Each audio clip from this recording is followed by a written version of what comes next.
Tuhan melakukan, menggenapkan apa yang diwahyukannya kepada saudara dan saya. Yang diperlukan adalah percaya. Kalau saudara mau bersama Tuhan Yesus, tidak ada yang tidak bisa.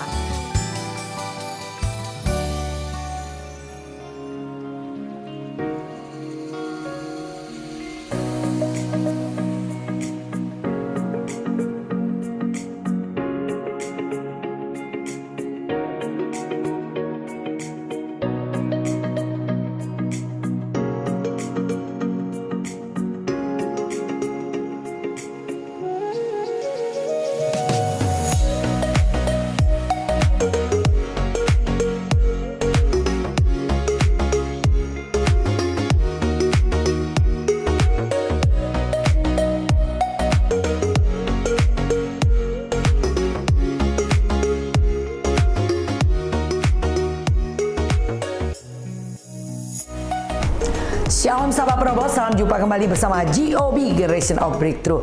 Hari ini saya menyampaikan satu tema lanjutan daripada minggu sebelumnya, yaitu hukuman Tuhan atas bumi. Yang pertama sudah di minggu yang lalu, dan hari ini kita akan bahas hukuman atas bumi 2. Yang kedua, saudara, masih ada satu lagi nanti, hukuman atas bumi yang ketiga. Oke saudara, sebelum memulainya mari kita satukan hati, kita akan berdoa. Haleluya, betapa kami berbahagia dan bersuka cita untuk menerima hikmat dan pengetahuan daripada Tuhan. Ajar kami kebenaran-Mu, untuk kami mengerti apa yang harus kami lakukan di penghujung akhir zaman ini. Berbicaralah Tuhan, kami siap mendengarkan. Dalam nama Tuhan Yesus, haleluya, amin. Saudara, bacaan kita dari Wahyu 3 ayat 10 dan 11. Karena engkau menuruti firman-Ku untuk tekun menantikan Aku, maka Aku pun akan melindungi engkau dari hari pencobaan yang akan datang atas seluruh dunia, untuk mencobai mereka yang diam di bumi. Aku datang segera, peganglah apa yang ada padamu, supaya tidak seorang pun mengambil mahkotamu. Ya saudara, dikatakan bahwa Tuhan akan melindungi kita dari hari pencobaan yang akan datang atas dunia. Dan siapa yang akan dilindungi? Ternyata tidak semua saudara. Yang dilindungi adalah orang yang mau menjadi pelaku firman Tuhan dan mereka yang tekun menantikan Tuhan. Ada janji perlindungan. Ketika pencobaan akan datang atas dunia, maka kita akan dilindungi. Artinya saudara sudah diangkat terlebih dahulu. Kita akan diluputkan dari masa kesusahan besar yang dikatakan 7 materai yang akan dibuka. Dan sekarang kita akan membahas 7 sangkakala yang akan ditiup. Dan itu adalah kengerian yang menimpa bumi ini. Jadi oleh karena itu saudara, selagi masih ada kesempatan hari ini, mari saudara belajar. Jadilah pelaku firman Tuhan dan tekun menanti-nantikan Tuhan. Apa yang dimaksud dengan pegang apa yang ada padamu? Artinya saudara, biarlah kita menjadi orang-orang yang dapat bertanggung jawab. Menjadi orang-orang yang dapat dipercaya dengan apa yang Tuhan percayakan kepada kita saudara. Sampai Tuhan mendapatkan seperti yang dikatakan, berbahagialah hamba yang didapati tuannya sedang melakukan tugasnya pada saat Tuhan Yesus datang. Jadi itulah saudara yang dimaksud pegang apa yang ada padamu. Tetap kerjakan tugas pelayananmu dan selesaikan sampai tuntas. Dan yang dimaksud supaya tidak ada seorang pun mengambil mahkotamu. Artinya saudara perlu kita sadari waiting list di belakang kita sangat amat banyak. Mereka nunggu saudara mundur. Kalau saudara mundur, yang di belakang kita akan langsung maju ke depan, menggantikan posisi saudara, dan saudara akan ada di barisan paling belakang lagi. Wah, kalau sempat ya saudara, kalau nggak sempat ya saudara akan tertinggal. Artinya tidak akan rapture dan akan masuk pada masa kesusahan besar. Nah itu saudara, biarlah kita mengingat akan hal ini. Oleh karena itu berjuanglah menjadi pelaku firman dan tetap bertekun menanti-nantikan Tuhan. Di mana Tuhan kita nantikan? Tentunya di tempat di mana Tuhan hadir. Di mana Tuhan hadir? Tuhan berkata 2-3 orang berkumpul dalam namaku, Tuhan hadir. Jadi saya percaya di dalam pertemuan-pertemuan ibadah Tuhan hadir di sana. Dan kalau Tuhan hadir di sana, saya percaya Dia tidak hadir dengan tangan hampa. Beberapa kali dalam praise and worship Tuhan berkata bahwa setiap kali kita datang kepada Tuhan dalam ibadah, 2 hal yang Tuhan akan berikan buat kita. Pertama, pengurapan diberikan kepada kita. sebagai persediaan minyak yang kita akan bawa sebagaimana gadis bijaksana. Hari ini mereka mempersiapkan diri untuk menyediakan persediaan minyak. Dan ibadah akan memberikan pengurapan untuk menyediakan persediaan minyak buat saudara. Dan yang kedua, Tuhan katakan aku akan memberi kekuatan. Dan kekuatan Tuhan inilah yang memampukan kita berkata tidak terhadap tipu daya kuasa dunia ini. Jadi saudara, benar dikatakan di Alkitab betapa pentingnya ibadah. Dikatakan ibadah itu berguna dalam segala hal, mengandung janji untuk hidup ini dan hidup yang akan datang. Bahkan Tuhan berkata, jangan tinggalkan persekutuan ibadahmu seperti yang dibiasa oleh beberapa orang, tapi kita harus saling menasihati dan semakin giat melakukannya menjelang hari Tuhan yang semakin dekat. Bahkan Tuhan berkata, ibadah itu kalau kita datang dengan rasa cukup akan mendatangkan keuntungan besar. Bahkan Tuhan berkata dalam 1 Timotius 6 ayat ke-11, kejarlah ibadah dan persekutuan ibadah kita dengan Tuhan tidak pernah sia-sia. Jadi ibadah itu punya kekuatan saudara. Dia akan meluruskan jalan kita. Ibadah itu akan menuntun jalan kita. Sehingga ketika kita mau mencong, kita diingetin, diluruskan lagi ya saudara. Nah itulah kekuatan ibadah. Oleh karena itu, mari saudara tekunlah menantikan Tuhan di tempat-tempat ibadah di mana kita berada pada hari ini di dalam gereja lokal saudara. Maksimallah saudara. Oke saudara, kita pelajari hari ini hukuman Tuhan atas bumi yang kedua berbicara tentang 7 sangkakala yang akan ditiup. Kita baca Wahyu 8 ayat ke-7. Lalu malaikat yang pertama meniup sangkakalanya dan terjadilah hujan es dan api bercampur darah. Dan semuanya itu dilemparkan ke bumi. Maka terbakarlah sepertiga dari bumi dan sepertiga dari pohon-pohon. Dan hanguslah seluruh rumput-rumputan hijau. Ya, itu yang akan terjadi saudara. Pada saat sangkakala pertama ditiup, yang terjadi ada hujan es, hujan api bercampur darah yang turun atas bumi. Sehingga sepertiga dari bumi terbakar. Ini dari bumi loh saudara, bukan hanya Indonesia. Dari bumi bicara tentang dunia ya saudara. Dan bahkan sepertiga dari pohon-pohon itu terbakar. Dan bahkan hanguslah seluruh rumput-rumput hijau. Wow, ngeri banget saudara. Dan saya berdoa kita semua tidak ada pada posisi itu karena kita sudah terangkat. Amin. Ya saudara. Jadi itu yang pertama, sangkakala pertama ditiup akan terjadi hal demikian. Dan dikatakan sangkakala kedua di Wahyu 8 ayat 8. Lalu malaikat yang kedua meniup sangkakalanya dan ada sesuatu seperti gunung besar yang menyala-nyala oleh api. Dilemparkan ke dalam laut dan sepertiga dari laut itu menjadi darah. Ya saudara, ketika sangkakala kedua ditiup dikatakan ada sesuatu seperti gunung besar yang menyala-nyala oleh api dilemparkan ke dalam laut. Wah saudara, seperti meteor besar ya saudara ya, dilemparkan ke dalam laut. Dan dampaknya sepertiga dari laut menjadi darah ya saudara. Dan berikutnya dikatakan bukan hanya sepertiga dari laut menjadi darah, juga sepertiga dari segala makhluk yang bernyawa di dalam laut mati. Sepertiga dari yang dikatakan segala makhluk yang bernyawa di dalam laut mati. Laut bukan hanya laut tertentu tapi semua laut, dikatakan di situ binatang-binatang yang ada di dalam laut itu mati sepertiganya. Bahkan sepertiga dari semua kapal binasa. Wah, kita bisa bayangkan kengerian banget yang dialami bumi ya pada masa itu saudara. Dan belum selesai saudara. Hukuman Tuhan atas bumi yaitu ketika sangkakala yang ketiga ditiup, dikatakan dalam Wahyu 8 ayat 10 dan 11. Lalu malaikat yang ketiga meniup sangkakalanya dan jatuhlah dari langit sebuah bintang besar menyala-nyala seperti obor dan ia menimpa sepertiga dari sungai-sungai dan mata-mata air. Nama binatang itu ialah Absintus dan sepertiga dari semua air menjadi absintus dan banyak orang mati karena air itu sebab sudah menjadi pahit. Ya saudara. Jatuh dari langit sebuah bintang besar menyala-nyala seperti obor ya. Menimpa sepertiga dari sungai-sungai dan mata air. Dan nama bintang itu adalah Absintus yang membawa dampak sepertiga dari semua air itu menjadi absintus atau pahit ya saudara. Dan banyak orang mati karena air itu sudah menjadi pahit. Jadi banyak orang mati saudara, gak bisa diminum, airnya pahit saudara. Dan bukan hanya itu saja, maka dikatakan semua air menjadi absintus dan banyak orang mati karena air itu sudah menjadi pahit. Jadi bayangkan kalau saudara sulit mendapatkan air bersih, minum aja susah karena air pahit itu tidak bisa diminum ya saudara. Jadi kengerian yang akan menimpa bumi yaitu ketika sangkakala ketiga ditiup. Belum cukup itu, masih ada sangkakala keempat yang akan ditiup saudara. Coba kita buka Wahyu 8 ayat 12.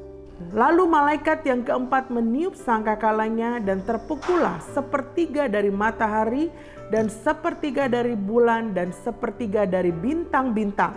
Sehingga sepertiga daripadanya menjadi gelap dan sepertiga dari siang hari tidak terang dan demikian juga malam hari.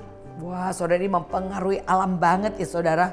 Karena dikatakan sepertiga dari matahari, bulan dan sepertiga dari bintang-bintang itu terpukul saudara. Dampaknya bumi menjadi gelap dan dikatakan sepertiga dari siang hari tidak terang. Demikian juga malam hari ya. Jadi sepertiga bumi menjadi gelap, lalu sepertiga dari siang yang harusnya terang di siang hari ini gelap saudara. Dan apalagi malam hari ya saudara ya. Nah sebelum materai kelima ditiup terdengar seekor burung nasar terbang, dikatakan di tengah langit berkata dengan suara nyaring, celaka, celaka, celakalah mereka yang diam di atas bumi. Oleh karena bunyi sangkakala ketiga malaikat lainnya. Masih ada 3 malaikat lainnya, yaitu malaikat kelima, keenam, ketujuh. Dan sebelum sangkakala yang kelima ditiup, ada burung nasar yang berteriak-teriak, celaka, celaka, celaka. Dikatakan mereka yang di atas bumi, wow ngeri banget, mereka yang di atas bumi mengalami hal yang lebih mengerikan lagi. Tapi puji Tuhan, saudara dan saya kita sudah rapture, amin. Paling tidak kita cukup tahu saja ya. Ya saudara, dikatakan bahwa pada saat sangkakala kelima ditiup, nanti saudara baca ya di dalam Wahyu 9 itu berbicara tentang sangkakala kelima, apa yang akan terjadi di sana dari ayatnya yang ke-1 sampai dengan ayatnya yang ke-12. Saya langsung simpulkan aja di sini. Dikatakan sebuah bintang yang jatuh dari langit ke atas bumi dan kepadanya diberikan anak kunci lubang jurang maut. Dibukanyalah pintu lubang jurang maut itu saudara. Pada saat sangkakala kelima, celaka yang pertama yang akan menimpa bumi adalah dikatakan naiklah asap dari lubang itu bagaikan asap tanur besar dan matahari dan angkasa menjadi gelap oleh asap lubang itu. Jadi terbukalah lubang dikatakan di sini, yaitu lubang jurang maut karena bintang yang jatuh dari langit itu. Jadi bintang yang jatuh dari langit ke bumi membuat dikatakan lubang jurang maut itu terbuka ya saudara, karena diberikan anak kunci lubang jurang maut. Hari ini lubang jurang maut tertutup, kenapa? Karena belum dibuka. Tapi nanti ketika sangkakala kelima dibunyikan, maka diberikan anak kunci lubang jurang maut sehingga lubang jurang maut itu terbuka. Dan dari lubang itu maka dikatakan naiklah asap dari lubang itu bagaikan asap tanur, matahari dan angkasa jadi gelap oleh asap itu dari lubang itu. Dan berikutnya dari asap itu keluar belalang-belalang ke atas bumi dan mereka diberi kuasa sama seperti kuasa kalajengking di bumi. Dan kepada mereka dipesankan begini saudara, jangan merusak rumput di bumi atau tumbuh-tumbuhan ataupun pohon, melainkan hanya manusia yang tidak memakai materai Allah di dahinya. Itu yang akan mengalami kesusahan, kesakitan, penderitaan saudara. Mereka yang dikatakan tidak memakai materai Allah di dahinya. Siapakah mereka? Yaitu mereka yang dikatakan menggunakan tanda binatang itu pastinya ya saudara. Yaitu menggunakan tanda antikris yang dipasang di dahi atau di lengan. Jadi tidak ada tanda Allah di dahinya. Siapakah yang ditandai di dahinya adalah mereka yang waktu mereka sebelum pengangkatan orang percaya, mereka mungkin adalah hamba-hamba Tuhan, mereka para pelayan Tuhan, mereka baca firman Tuhan begitu banyak, mereka mendengar firman tapi mereka tidak melakukannya dengan sungguh-sungguh sehingga mereka tertinggal. Yang tertinggal ini waktu tahu ternyata benar ada pengangkatan orang percaya, maka ia bertobat. Ia sungguh-sungguh mengambil keputusan untuk berjuang untuk mempertahankan imannya. Nah, saya percaya orang-orang inilah yang dipasang tanda di dahinya, yang dikatakan mereka yang menggunakan tanda itu maka mereka dikatakan akan luput. Tetapi Hanya manusia yang tidak memakai materai Allah, yang tidak menggunakan materai Allah, mereka akan mengalami penyiksaan dari binatang yang keluar dari jurang maut itu. Mereka ini sengatnya seperti kalajengking, bentuknya seperti belalang. Kalau lebih jelas dikatakan di situ, ya, rupa belalang itu sama seperti kuda yang dipersiapkan untuk peperangan. Di atas kepala ada sesuatu yang menyerupai mahkota emas. Muka mereka sama seperti muka manusia. Rambut mereka seperti rambut perempuan. Giginya seperti gigi singa. Dada mereka seperti baju zirah. Dan bunyi sayap mereka bagaikan bunyi kereta yang ditarik banyak kuda yang sedang lari ke medan peperangan. Ekor mereka sama seperti kalajengking. Ada sengatnya. Dan di dalam ekor mereka terdapat kuasa untuk menyakiti manusia 5 bulan lamanya. Yang tersengat binatang ini sengatnya seperti kalajengking. Sangat menderita mau mati tapi gak bisa mati selama 5 bulan. Bayangkan saudara, sehari aja ngalamin sakitan yang demikian ngeri, apalagi ini 5 bulan. Sampai semua yang mengalami sengat itu mau mati tapi gak bisa mati. Maut menjauh daripadanya dikatakan. Ya, raja yang memerintah mereka ialah malaikat jurang maut. Dalam bahasa Ibrani disebut Abaddon, Yunani atau Apollyon. Ya saudara, bahasa Yunaninya. Jadi saudara, ini akan terjadi celaka pertama ketika sangkakala kelima ditiup. Yaitu tadi lubang jurang maut terbuka dan mulai keluarlah dikatakan binatang atau makhluk seperti monster ya saudara ya. Ngeri banget saudara. Tapi puji Tuhan kita sudah rapture. Amin. Ya saudara. Nah, celaka yang kedua belum selesai. Ini celaka yang pertama. Yaitu ketika sangkakala kelima ditiup. Sangkakala dikatakan celaka yang kedua adalah terdengar suara keluar dari keempat tanduk mezbah emas yang di hadapan Allah dan berkata kepada malaikat keenam yang memegang sangkakala itu, lepaskanlah keempat malaikat yang terikat dekat sungai besar Efrat itu. Jadi ada 4 malaikat yang terikat dari 4 penjuru mata angin itu, malaikatnya terikat. Dan pada saat dikatakan sangkakala kelima ditiup, maka celaka yang kedua adalah dikatakan dilepaskanlah keempat malaikat yang terikat dekat sungai besar Efrat itu. Dan dilepaskan keempat malaikat ini yang sudah disiapkan untuk jam, hari, bulan dan tahun untuk membunuh sepertiga dari umat manusia. Wah, malaikat ini dilepas untuk membunuh sepertiga dari umat manusia. Yaitu mereka yang tertinggal, mereka yang tidak menggunakan materai itu. Mereka akan mengalami penyiksaan ya saudara. Dan bukan hanya celaka yang kedua demikian, tapi celaka yang ketiga dikatakan jumlah tentara itu 20.000 laksa pasukan berkuda. Kuda-kuda dan orang yang menungganginya memakai baju zirah, merah api, biru, kuning, belerang warnanya. Dan kepala kuda itu sama seperti kepala singa. Dari mulutnya keluar api, asap dan belerang. Saudara bisa bayangkan ini ya, kuda model yang seperti ini. Kuasa kuda-kuda itu terdapat di dalam mulutnya dan di dalam ekornya. Ekornya seperti ular berkepala dan dengan kepala mereka mendatangkan kerusakan. Itu yang terjadi saudara, yaitu celaka yang kedua dan celaka yang ketiga. Dan bahkan dikatakan terdengar suara nyaring di dalam surga katanya. Ini di surga, tadi di bumi ya saudara. Di surga katanya pemerintahan atas dunia dipegang oleh Tuhan kita. Dan dia yang diurapinya. Dan ia akan memerintah sebagai raja sampai selama-lamanya. Ke-24 tua-tua yang duduk di hadapan Allah. Di atas tahta mereka tersungkur dan menyembah Allah. Terbukalah bait suci Allah yang di surga. Kelihatanlah tabut perjanjiannya di dalam bait suci itu. Dan terjadilah kilat, deru guruh dan gempa bumi dan hujan es lebat itu di bumi. Ketika di surga pujian penyembahan dinaikkan, di bumi akan mengalami dikatakan kilat dan deru guruh, gempa bumi dan es, hujan es lebat. Wah saudara, dikatakan hujan esnya itu seberat 100 pon. Saudara bayangkan 100 pon 50 kilo itu yang menimpa bumi. Jadi saudara, perbedaan bumi dan surga itu jauh bagaikan bumi dan langit saudara ya.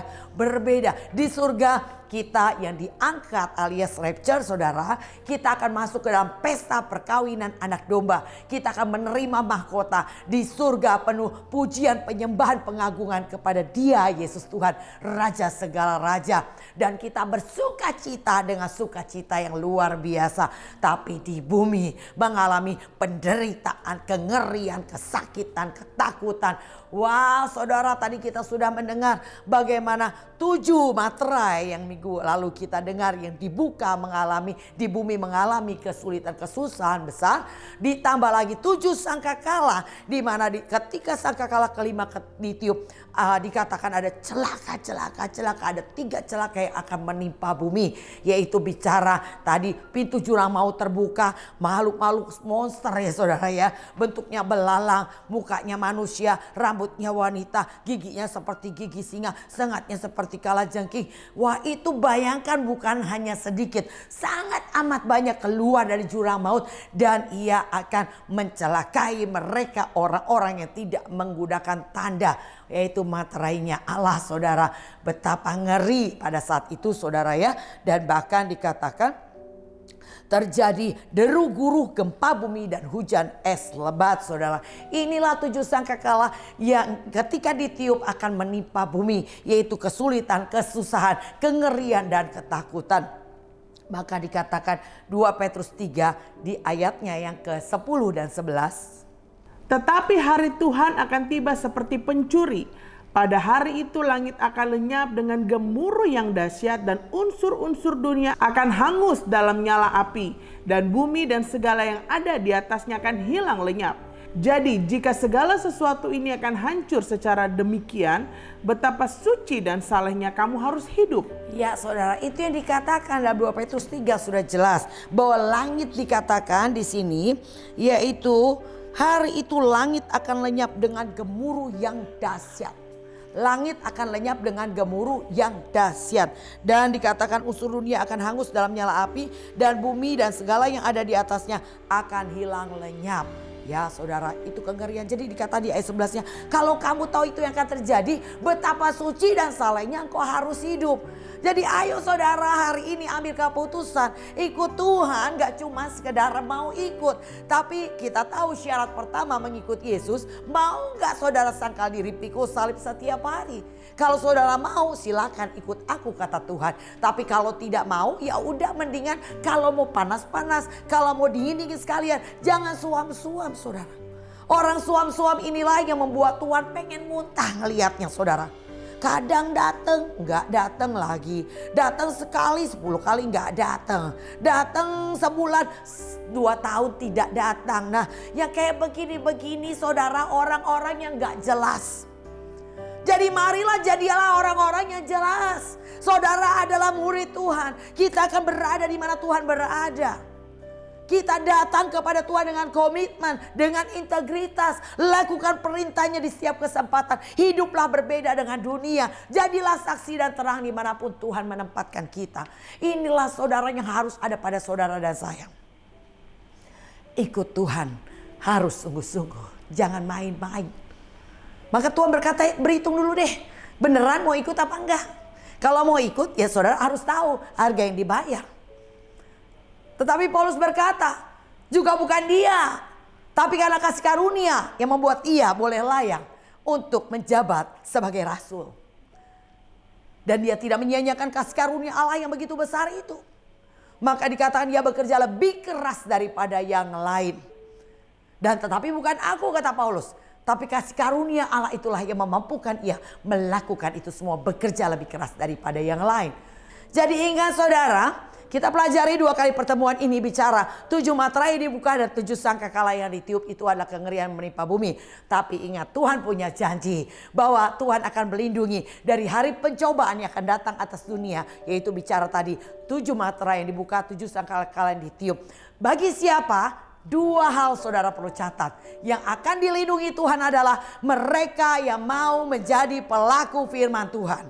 Mereka bukan hanya mendengar, tapi dikatakan mereka adalah orang-orang yang mau melakukan firman Tuhan di setiap kesempatan. Kapan kesempatannya? Waktu dimaki, kesempatan berkati orang yang maki. Waktu dianiaya, kesempatan sabar.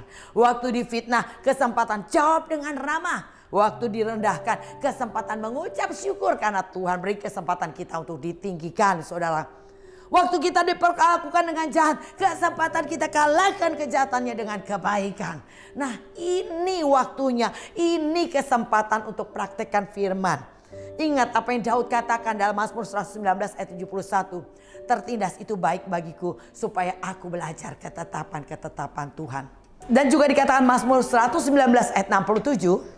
Sebelum aku tertindas, aku menyimpang, tetapi sekarang aku berpegang pada janjimu. Ya, sebelum tertindas Daud menyimpang, tapi sekarang ia berpegang kepada janji Tuhan. Jadi tertindas itu baik. Halo saudara, bisakah berkata tertindas itu adalah baik bagiku? Karena itu adalah kesempatan saudara praktekkan firman. Kalau saudara terus mempraktekkan firman, maka terbentuklah gaya hidup. Yaitu sesuai dengan apa kata Injil. Hidup saudara sepadan dengan Injil. Dan kalau hidup saudara sepadan dengan Injil, Tuhan punya janji. Yohanes 15 ayat 7 dikatakan, jika kau ada dalam firman, firman ada di dalammu, minta apa saja, engkau akan menerimanya. Wow saudara. Dan Tuhan melatih hari ini mengirim banyak orang-orang di sekeliling saudara untuk memproses, membentuk saudara. Tapi ingat saudara, saya sangat diberkati dengan respon Daud ketika Simei mengutuki Daud. Apa yang dilakukan oleh Daud? Daud berkata ketika anak-anak Imam Seruya mau membunuh Simei, dia berkata jangan. Kalau Tuhan yang suruh dia berkata demikian, kita bisa buat apa? Semoga Tuhan menaruh belas kasihan melihat penderitaanku, kata Daud. Jadi itulah yang seharusnya ada pada saudara, respon dan sikap yang demikian. Kalau Tuhan pakai orang-orang itu untuk menguji saudara, melihat respon saudara, ya saudara perhatikan respon, jangan salah fokus. Jangan fokus kepada orangnya. Tuhan bisa pakai siapa saja untuk memproses saudara dan saya. Daniel 12 ayat 10 dikatakan demikian, ini waktunya pengujian, pemurnian, penyaringan saudara. Orang fasik gak bakal ngerti. Tapi orang bijaksana dia mengerti. Bahwa ini adalah pengujian, pemurnian, penyaringan. Saya harus keluar lebih daripada orang yang menang. Saya harus keluar sebagai orang yang tidak tereliminasi. Tetap bertahan saudara. Jadi kuncinya adalah matamu biarlah hanya tertuju kepada Tuhan. Jangan tertuju kepada orang yang nyakitin saudara. Jangan fokus kepada masalah yang saudara hadapi. Fokus kepada Tuhan. Belajar abaikan kehinaan dan terus maju, tekun pikul salibmu. Percayalah salib yang kita pikul tidak lebih daripada kekuatan kita. Tuhan pasti beri solusi untuk memampukan kita untuk menyelesaikannya.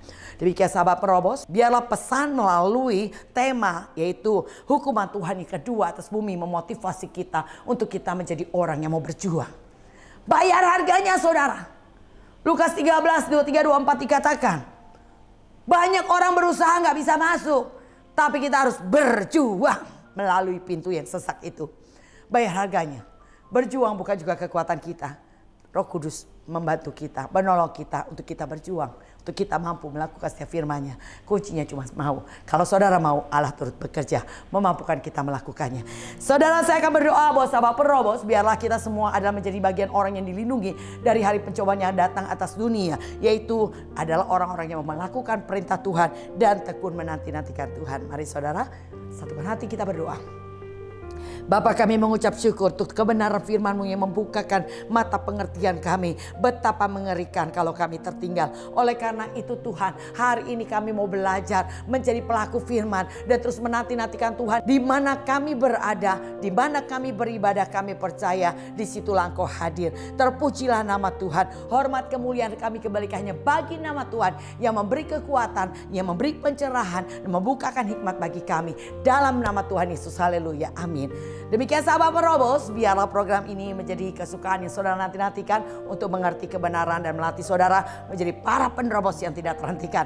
Walaupun yang dilihat mengecewakan, didengar menyakitkan, dihadapi menakutkan, mari saudara maju terus selesaikan pertandingan imanmu sampai garis finish. Saya tetap menggunakan sahabat Perobos untuk bergabung bersama kami dalam komunitas pemuritan GOB. Silakan saudara catat nomor di bawah ini dan katakan kami rindu untuk bergabung. Saya akan kasih linknya dan biarlah kita bersama-sama melatih diri kita menjadi para penerobos. Tuhan Yesus memberkati. Salam GOB.